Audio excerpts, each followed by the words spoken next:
Hello there, and welcome to another Wine Steward video. Thank you for watching these videoed weekly newsletters, I guess we could call them. Some of you like to read, others of you like to watch, just like Peter Sellers in Being There. Did you ever see that movie? I like to watch, Eve.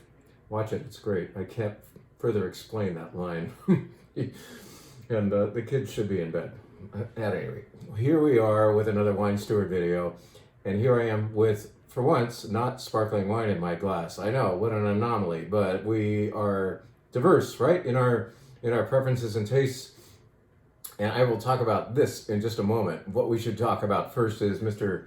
or Señor Don Quixote, who's standing here, to remind me to tell you that tomorrow, Saturday, Eric will be in the middle of Main Street, Pleasanton. Yes, trying not to be run over by cars. Actually, he can't be because the street will be closed. We're closing the street. Yes, we, the Wine Steward, have decided to close the street.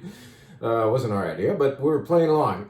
Every first weekend of the warmer months of this year, and we're going to make something of it this time.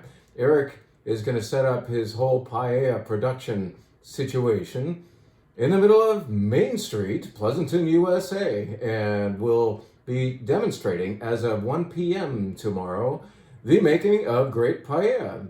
He'll answer all your questions. You'll get to see it done. So he'll start this at about 1 o'clock. You'll just have to watch and drool, basically, until we finally give you a little sample cup of it at about 2:10. So 2 p.m. and 10 minutes later, maybe, we'll be actually handing you some of Eric's paella in a little teeny tiny amounts. But along the way, I think Kathy's going to be out there on the street as well, doling out small amounts of other Spanish goodies that we sell here at the Wine Steward. Yeah, we like to represent a lot of things Spain beyond just wine. So that's the idea. Let's show you how to make paella and tell you thereby that we are selling the products, the various products you need to make paella. We even sell the pans and the burners, so we might have to special order some particular size for you, but we can access these for you. You can go home and make paella of your own once you've learned from our paella master, paellero, Señor Eric. So once again, he starts at 1 o'clock. We are going to sample that product out at about 2:10, but what's going to happen to the rest of it? It's going to go upstairs to the wine bar mezzanine where you can enjoy an entire bowl, a small bowl of paella, if you order a red flight or a white flight of Spanish wine. Yeah, even though we did Spanish wine last week as a red flight, I've chosen 5 new Spanish reds to be in this week's flight. I know, we don't try to be redundant, but I kind of forgot we were going to do this paella thing. So that's why Spain again. Why the hell not? We love Spain. You tend to love it as well. So there is a Spanish red flight and a Spanish white flight up on the wine bar awaiting you once you've just had a little bit of paella and you say, I want more of that. And if you don't have dogs or kids, you can come on upstairs and have a whole bowl thereof upon ordering a white Spanish flight or a red Spanish flight. I'm not going to go fully into what those flights are, except to have just said that they are Spanish. But let's tell you about one of the white ones. Yes, our dear friend Gran Basan Albarino is now back. This is a producer I finally got to visit. I made my pilgrimage last fall. We've been selling this wine for ages, and I finally got to see how they do it a few months ago. This very ancient-looking, almost Riesling-looking label and bottle is now back on the shelf. Gran Basan Albarino, 100% Albarino from very near the town of Cambados, which you could call the, let's say, St. Helena of Rias Baixas. In other words, it's kind of the main Albarino town of the area. Beautiful stuff. It's tucked into the middle of the white Spanish flight. So that's just one wine. I'm taking it easy on you this time by not describing the whole flight. How about that? And this is the monster wine at the end of the red flight. This is Dominio del Bendito. This is Toro. Toro is not the name of the grape. It's the name of the location that grows big-ass Tempranillo. This is the biggest Tempranillo in Spain. The region just does it because of weather and soil. Very, very old vines contribute to this monster Tempranillo. That's why we stick it at the end of the flight. Very impressive wine. Big and dark and almost chocolatey. In fact, I think it might work with semi-sweet chocolate. And anyway, it's a treat to enjoy at the end of your red Spanish flight, should you choose that mission. Voila, I've told you about tomorrow and the paella thing, all right? I think that's been well explained. Let's tell you about this. Look, this is beautiful Chateauneuf-du-Pape Blanc and a contraption attached to it. I'll bring it up forward. The contraption, as many of you know, is called a caravan. I don't love this thing, but it does come in handy in my world, where I can, anticipating an event coming up, try a wine and understand whether the wine works well in the sequence I've created. In other words, if we're about to have an event and there's going to be 12 wines, I want to know, I want every wine to really show well. And so I'll caravan these bottles. The wine is protected for a little bit of a while, not forever, and it varies. Like I said, this is a necessary, almost evil, but it is useful for my purposes. What are my purposes this time around? Here is white Chateauneuf-du-Pape that we are going to be pouring down the street at Sidetrack on Tuesday night.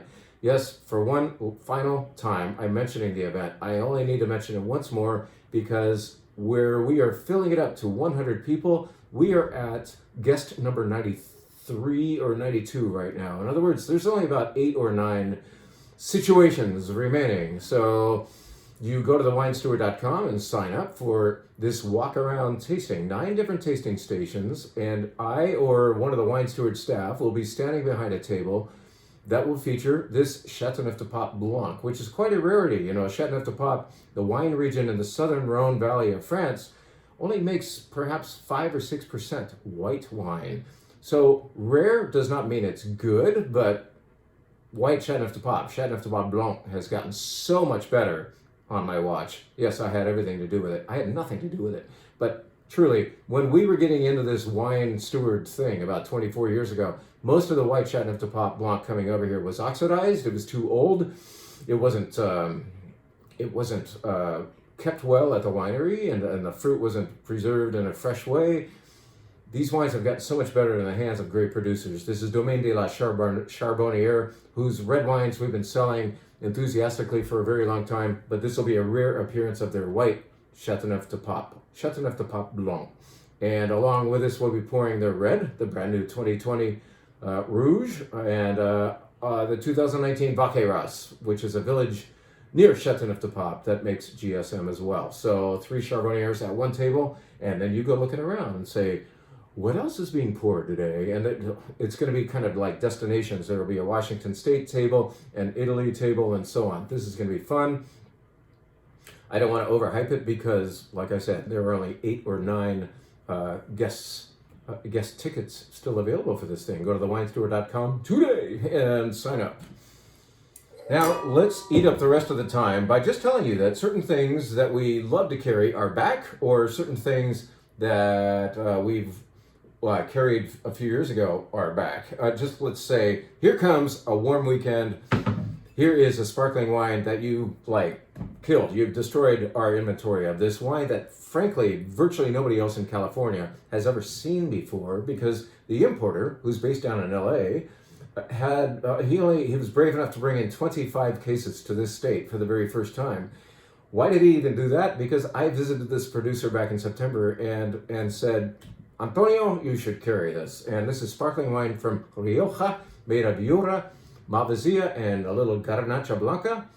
No, it's not called Cava. We're not in Cava country anyway, so it doesn't need to be called Cava, but it's really good, delicious, a little more in mouth-filling sparkling wine from Rioja. Distinctively good. And it is back. It's back in town. Let's tell you about a few more things that are back from the exact same producer. That was called De Obriga, but they also have this brand name, Viña Santurnia. You've seen me put this up here before.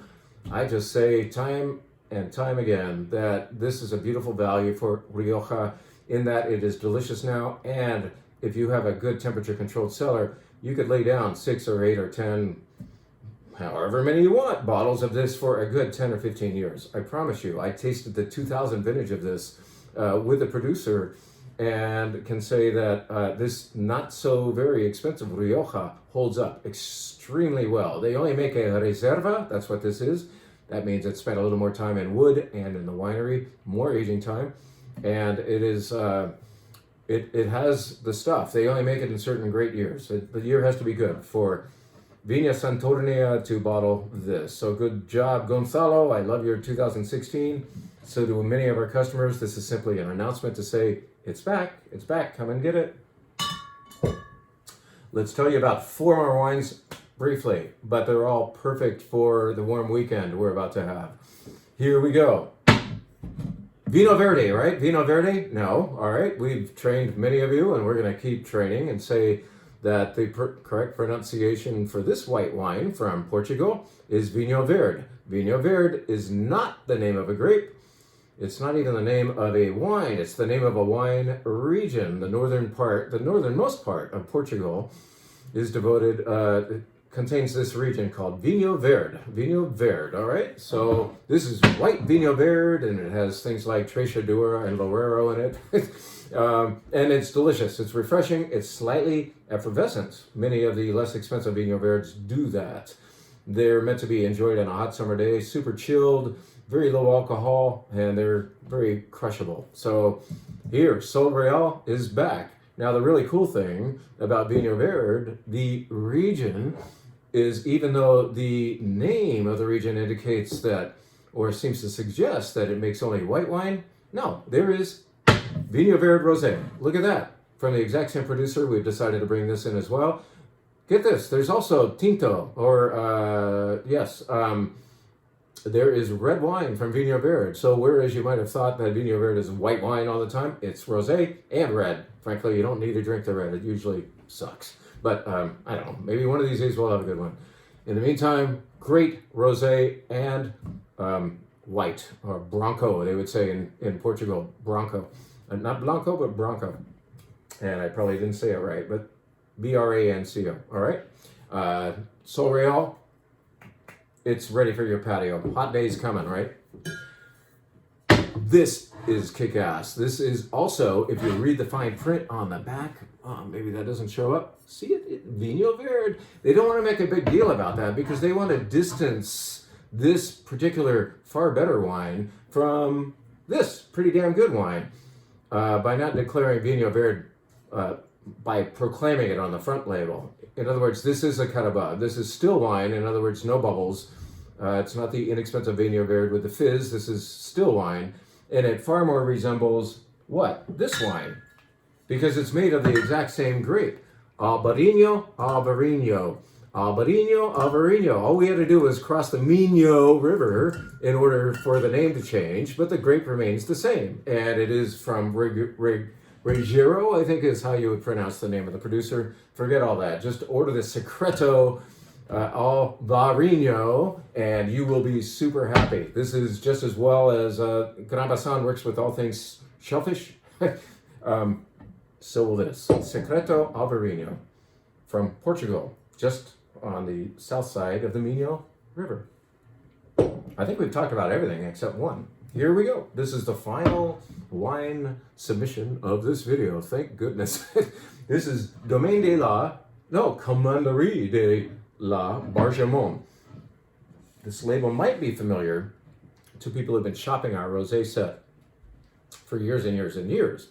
And those of you who have been might have been wondering, why didn't we see this last year? I'll tell you why. I tried it, and I didn't think it cut the mustard. It didn't measure up to what this wine should do. But this time around, this blend of Cinsault, Grenache, and Syrah kills it once again. So in other words, most of the time, we've put this on our seasonal rosé set. Last year was an omission, and it's back, and it's killer. This is one of my favorite rosés of the year. Bargemont, and it is from Provence, of course. So come and get it. It's here, and so are we. Come find us. Thank you very much. Hopefully we see you for paella tomorrow. Come on upstairs and have that Spanish white or red flight along with the paella. And remember, there are only a few seats. You can't call them seats because you're going to be walking around instead of sitting. at the Wine Steward Gets Sidetracked affair next Tuesday, June 6th, I believe. And you go to thewinesteward.com to sign up for that. Thanks so much for everything you do with us. We appreciate it. We're a small business, even though we look big. We are small and family owned and independent, and we are in downtown Pleasanton, in case you were wondering where the hell we are. Thank you again.